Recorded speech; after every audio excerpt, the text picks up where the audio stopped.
पुराने ज़माने में एक समंदर के किनारे एक छोटी सी बस्ती आबाद थी। ये बस्ती किसी नक्शे में बड़ी अहम नहीं थी, ना यहाँ महल थे ना बाजारों की गहमागहमी, लेकिन इसकी अपनी एक खास पहचान थी। यहाँ के लोग नरम दिल, खुश अखलाक और एक दूसरे के दुख सुख में शरीक होने वाले थे। समंदर इस बस्ती का मुहाफिज भी था और राजदार भी। इसकी लहरें बस्ती वालों को रोजाना वही पुरानी मगर सुकून देने वाली सरगोशी सुनाते। शाम के वक्त जब सूरज की किरणें पानी पर बिखरती तो समंदर ऐसा लगता जैसे सोने की चादर ओढ़ ली हो। इसी बस्ती के कोने पर एक टूटी फूटी सी कश्ती साहिल पर पड़ी थी। इसके रंग उतर चुके थे, लपड़ी जगह जगह से फट गई थी और इसके पैंट पर नमकीन पानी के दाग जमे हुए थे।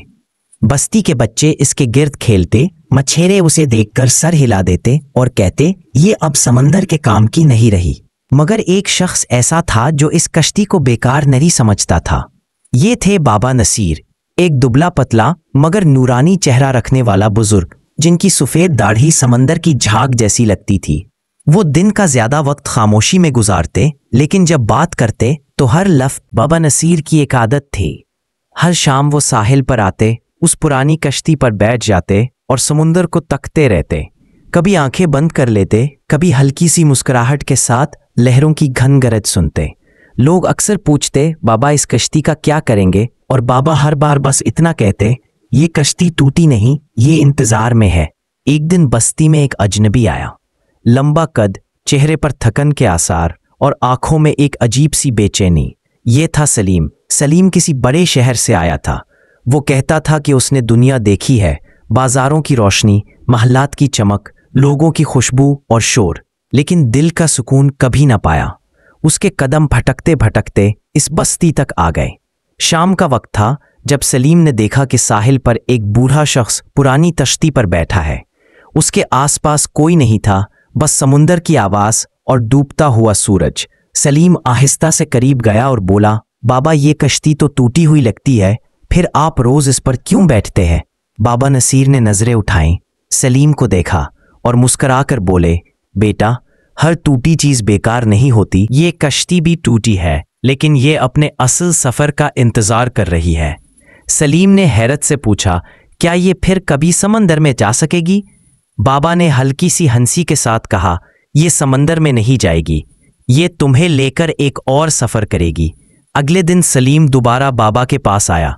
उसने कहा, बाबा मैंने दुनिया देखी है, दौलत कमाई है, शोहरत भी मिली, मगर दिल में एक खला है, कोई बात है जो समझ नहीं आती।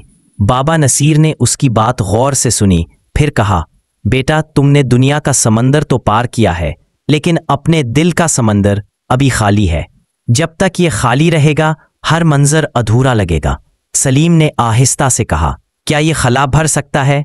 बाबा ने जवाब दिया, हाँ, लेकिन उसके लिए तुम्हें एक सफर करना होगा, ऐसा सफर जो ना किसी नक्शे में है ना किसी कश्तियां वाले के पास। ये सफर तुम्हारे अंदर है। बाबा नसीर ने सलीम को कल सुबह फजर से पहले साहिल पर आने की दावत दी। उन्होंने कहा, जब सूरज निकलने से पहले की खामोशी हो और समंदर सांस रोक ले, तब हम कश्ती पर चलेंगे। सलीम रात भर सो न सका। इसके जहन में सवाल ही सवाल थे, ये कश्ती कहाँ ले जाएगी? और अगर ये सफर अंदर का है तो क्या वाकई बाबा पागल नहीं है? लेकिन दिल के किसी कोने में एक उम्मीद जाग रही थी। सुबह का वक्त था, आसमान की नीलाहट में अभी रोशनी का रंग पूरी तरह नहीं घला था। समंदर बिल्कुल पुरसुकून था, जैसे अपनी सांस रोककर किसी इशारे का इंतजार कर रहा हो। दूर दूर तक ना कोई मछेरे की कश्ती थी, ना लहरों की तेज गरज, बस हल्की हल्की पानी की सरसराहट। सलीम साहिल पर पहुंचा तो बाबा नसीर पहले से मौजूद थे।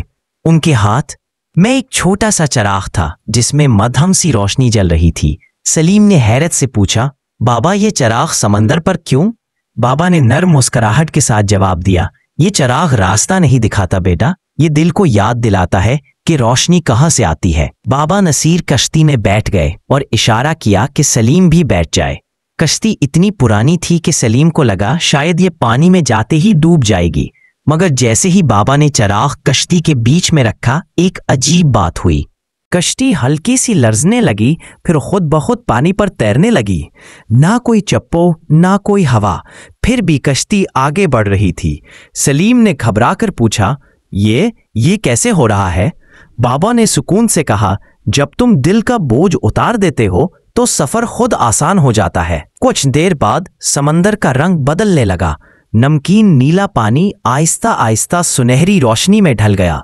ये रोशनी पानी से फूट रही थी, जैसे हर कतरा अपने अंदर एक चिराग रखता हो।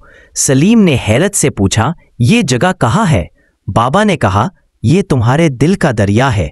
यहाँ जो कुछ भी है वो तुम्हारे अंदर का अक्स है। कश्ती सुनहरी पानी में तैरती रही। दूर एक साहिल नजर आया, जहाँ दरख्तों पर फलों की जगह रोशनी के छोटे छोटे गोले लटक रहे थे। हवा में ऐसी खुशबू थी जो अल्फाज में बयान ना हो सके।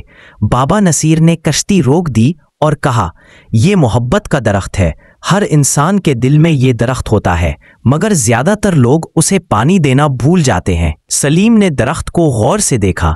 उसके करीब जाते ही एक अजीब सुकून उसके दिल में उतरने लगा। दरख्त की एक शाख झुककर सलीम के चेहरे से छू गई और उस लम्हे इसके दिल के जख्म जैसे धुल गए हों। बाबा ने कहा, बेटा, मोहब्बत जख्म नहीं देती, मोहब्बत जख्मों को भर देती है, मगर उस मोहब्बत का पहला हक तुम्हारे अपने दिल पर है। जब तुम खुद से मोहब्बत नहीं करते तो दूसरों की मोहब्बत भी तुम तक नहीं पहुंचती। कश्ती आगे बढ़ी और एक नया साहिल आया। यहाँ रेत में आईने के टुकड़े बिखरे हुए थे। सलीम ने एक टुकड़ा उठाया और उसमें अपने बचपन का मंजर देखा। वो गांव में अपनी माँ के साथ खेल रहा था, हंस रहा था। फिर एक और टुकड़े में उसने अपने शहर की दौड़ती भागती जिंदगी देखी, जहां वो अकेला था। इसकी आंखों में नमी आ गई। बाबा ने कहा, यादें तुम्हें बांध भी कर सकती हैं और आज़ाद भी कर सकती हैं। जो याद तुम्हें शुक्रगुजारी सिखाए उसे दिल में रखो, और जो याद तुम्हें कैद कर दे उसे रेत पर छोड़ दो। सलीम ने आहिस्ता से एक एक करके टुकड़े वापस रेत में रख दिए। कश्ती एक बार फिर चली और एक तंग दरिया में दाखिल हो गई। ये दरिया मुकम्मल तौर पर आईने जैसा था। पानी नहीं बल्कि चमकता हुआ अक्स। कश्ती जैसे ही उसमें तैरने लगी, सलीम ने अपना चेहरा देखा, मगर ये वो चेहरा नहीं था जो दुनिया देखती थी। ये एक थका हुआ, खौफजदा और जख्मी इंसान का चेहरा था। सलीम ने नजरें चुरा लीं। बाबा नसीर की आवाज आई, बेटा, ये वो चेहरा है जो तुम अपने दिल को दिखाते हो। जब तक तुम अपने अंदर के चेहरे को साफ नहीं करोगे, दुनिया की रोशनी तुम्हें छू नहीं पाएगी। सलीम ने आहिस्ता आहिस्ता अपने हाथ पानी में डुबोए। पानी ठंडा और नरम था, जैसे वो उसके जख्म धो रहा हो। आहिस्ता आहिस्ता आईने में चेहरा बदलने लगा और उसमें एक पुरसुकून और मुतमईन सलीम झलकने लगा। रोशनी का ये सफर कई घंटे चला, मगर वक्त का एहसास मिट गया। जब कश्ती वापस बस्ती के साहिल पर पहुंची तो सूरज ढल रहा था। सलीम ने देखा कि कश्ती फिर वही पुरानी लकड़ी की कश्ती है। चिराग बुझ चुका है और समंदर मामूल के रंग में वापस आ गया है। बाबा नसीर ने जाते जाते कहा, बेया, आज तुमने अपने दिल की कश्ती देख ली है। याद रखना, ये सफर खत्म नहीं हुआ। असल सफर तो तब शुरू होता है जब तूफान आता है। रात के आसमान पर बादल छा रहे थे। समंदर की लहरों में एक अजीब सी बेचैनी थी, जैसे वो आने वाले तूफान का राज जानते हों। हवा नमकीन थी, मगर इसमें एक कड़वाहट भी घुल गई थी। सलीम दिन भर साहिल पर रहा था, सोच रहा था कि बाबा नसीर ने जो कहा था, असल सफर तब शुरू होता है जब तूफान आता है। इसका मतलब क्या था? अब उसे लग रहा था कि यह तूफान सिर्फ समंदर का नहीं, लोगों के दिलों का भी है। बस्ती में अफवाहें फैलने लगी थी। कुछ लोग कह रहे थे कि समंदर का गुस्सा मछेरे की बद्दुआओं की वजह से है। कुछ का कहना था कि बाबा नसीर ने कश्ती के जरिए कोई जादू कर दिया है। सलीम ने देखा कि जो लोग कल तक बाबा को सलाम करते थे, आज शक की नज़र से देख रहे थे। इसके दिल में कट लग रहा था, मगर उसे बाबा की बात याद आई, रोशनी की हिफाजत तब करो जब अंधेरा तुम्हें घेर ले। सलीम बाबा नसीर के पास गया और कहा, बाबा, लोग आपके बारे में बातें कर रहे हैं, क्या आप उन्हें समझाएंगे? बाबा ने मुस्कुराकर कहा, बेटा, जब हवा तेज हो तो दरख्त अपनी जड़ें मजबूत करता है, आवाज नहीं।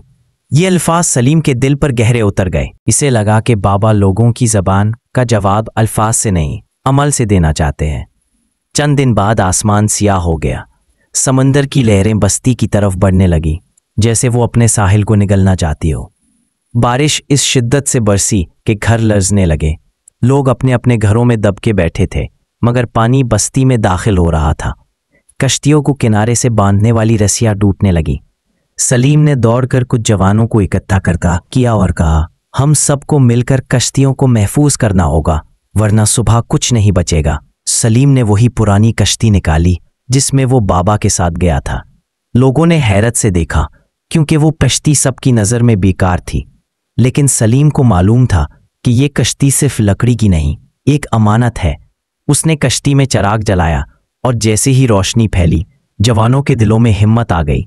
वो सब मिलकर कश्तियों को महफूज जगह पर ले गए, बुजुर्गों को ऊंचे घरों में पहुंचाया और बच्चों को तूफान से दूर किया। पानी कम होने लगा और तूफान टूटा तो बस्ती के लोग साहिल पर जमा हो गए। उन्होंने देखा कि सबकी कश्तियां सलामत है, नुकसान कम से। बाबा नसीर साहिल पर खड़े सबको देख रहे थे। उन्होंने सलीम को पास बुलाया और कहा, बेटा, आज तुमने कश्ती चलाई। याद रखो, कश्ती चलाने का मतलब सिर्फ मंजिल तक पहुंचाना नहीं, बल्कि हर मुसाफिर को महफूज रखना है। सलीम ने पूछा, बाबा, क्या अब ये कश्ती मेरी है? बाबा ने हल्की मुस्कुराहट के साथ कहा, कश्ती तुम्हारी थी ही बेटा, मैं तो बस याद दिलाने आया था। चंद दिन बाद बाबा नसीर एक सुबह साहिल पर नहीं आए। लोगों ने ढूंढा, मगर वो कहीं न मिले। बस उनकी पुरानी कश्ती किनारे पर बंधी थी और उसमें वही चिराग रखा था, जलता हुआ। सलीम ने चिराग को उठाया और समझ गया कि अब रोशनी की हिफाजत उसका फर्ज है। साल गुजरते गए, बस्ती बदल गई, लोग बदल गए, मगर साहिल पर एक कश्ती हमेशा तैयार रहती थी। जब भी कोई दिल के सफर पर निकलना चाहता, सलीम उस कश्ती में बिठाकर कहता, ये सफर तुम्हारा है, मैं तो बस याद दिलाने आया हूं।